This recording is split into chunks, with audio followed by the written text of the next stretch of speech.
In this video, we will show you how to replace your wiper cowl end caps. On this Chevy Tahoe, you'll have one of these on each side of your windshield. Let's get into it. All right, friends, let's get started. This can easily be done by using a flathead screwdriver or a small trim tool. Carefully get inside this area, press it in, give it a little twist. Now, once you've broken that free, we can continue on to taking hold of this, give it a little wiggle, and lift it up and out of place.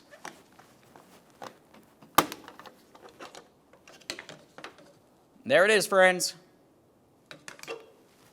All right, let's get ready to install our brand new cowl end cap. Have a quick look at the back side. You'll find that you have three little pitons that protrude out. And then on the cowl, you're going to have the three holes for them to match up with. Let's get this into position and press it down. Double check to make sure it's secured all the way around. Now we'll do the same over on the passenger side. What you'll find on this side though, is once you start popping it free, you're going to have to lift it up and over the antenna.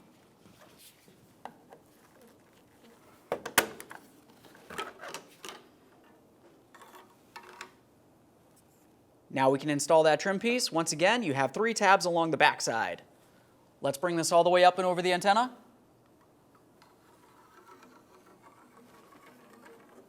Bring it down, get it into position, align our three locking tabs, and press it down. Perfect. Thanks for watching. When only the best will do, demand TRQ. The only company that lets you view before you do. TRQ is committed to offering the highest quality aftermarket auto parts that are engineered for peace of mind. Thanks for using and viewing with TRQ.